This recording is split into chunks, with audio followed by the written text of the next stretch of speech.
تو کہتے ہیں لوگ کہنے لگے تیری مرتی ہوئی ماں کہہ گئی تھی اسے میرا منہ نہ دیکھنے دینا، میرے جنازے کے قریب نہ آئے۔ حضرت مالک بن دینار فرماتے ہیں جب اس نے یہ بات سنائی تو میں نے بھی اس کے منہ پہ تھپڑ مارا، میں نے کہا تو اسی قابل ہے۔ کہتے ہیں وہ رونے لگا، حضور دعا کرے اللہ مجھ سے راضی ہو جائے۔ کہنے لگا جب ماں کی انتقال کی خبر ملی تو میں نے کلاڑی لے کے وہ ہاتھ کاٹ دیا جس سے ماں کو مارا تھا، میں نے ساری جائیدادیں خیرات کر دیں۔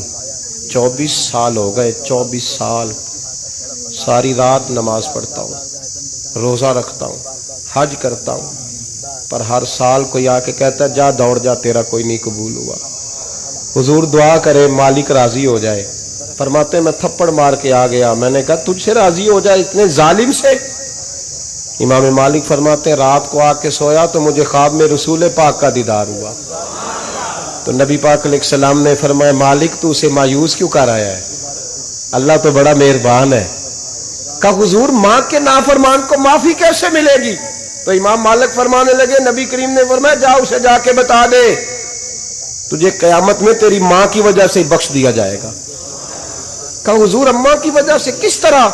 تو محبوب فرمانے لگے اس کی ماں قیامت میں اس کے خلاف مقدمہ دائر کرے گی رب کریم کی عدالت میں، اے اللہ میں نے 9 ماہ پیٹ میں رکھا، درد سہ کے اسے جنا، جگر کا خون پلا کے پالا اور اسی نے مجھے قتل کیا۔ رب کریم اس کی ماں کا مقدمہ سن کے کہے گا اٹھاؤ اس کو دوزخ میں پھینکو، اس نے ماں جلائی تھی اسے بھی جلاؤ۔ محبوب فرمانے لگے جب پکڑ کر کے مالک اس کو محمد بن ہارون کو لوگ لے جائیں گے نا جہنم کی طرف، ابھی فرشتے گھسیٹیں گے ہی تو پلٹ کے پھر اماں کی طرف دیکھے گا، اور دوسری دفعہ پھر گھسیٹیں گے تو پلٹ کے دیکھے گا، اور تیسری دفعہ پھر پلٹ کے کہے گا اماں یہ مجھے جلانے لگے، اماں یہ جہنم میں پھینکنے لگے۔ میرے حبیب فرمانے لگے وہ جل کے مرنے والی ماں وہاں بھی بول پڑے گی، کہے گی یا اللہ چل میں نے معاف کیا تو بھی معاف کر دے، اے اللہ میں نے معاف کیا تو بھی معاف کر دے، اللہ تو معاف کر دے اسے، اللہ تو اس سے درگزر فرما، اسے معاف کر دے۔ میرے محبوب پاک علیہ السلام فرماتے ہیں رب کریم کہے گا اس نے تجھے جلایا، تو کہے گی اللہ یہ تو بیٹا تھا اس نے جلا دیا، میں ماں ہوں میرے سامنے جلے تو میں کیسے برداشت کر سکتی؟ فرمایا اس نے جلا کے مارا تھا پر اسی ماں کی وجہ سے رب کریم اسے جنت عطا فرمائے گا۔ پلٹا پلٹا جا جا کے ماں کے پیروں میں بیٹھ جا، سویرے ان پڑھ باپ سے دعا کرایا کر، جا بالکل انگوٹھا چھاپ باپ سے صبح دعا کرایا کر، دیکھ رب کریم تیرے لیے رحمتوں کے دروازے کھول دے گا۔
طیبہ کی ان گلیوں کا کب، طیبہ کی ان گلیوں کا کب ہو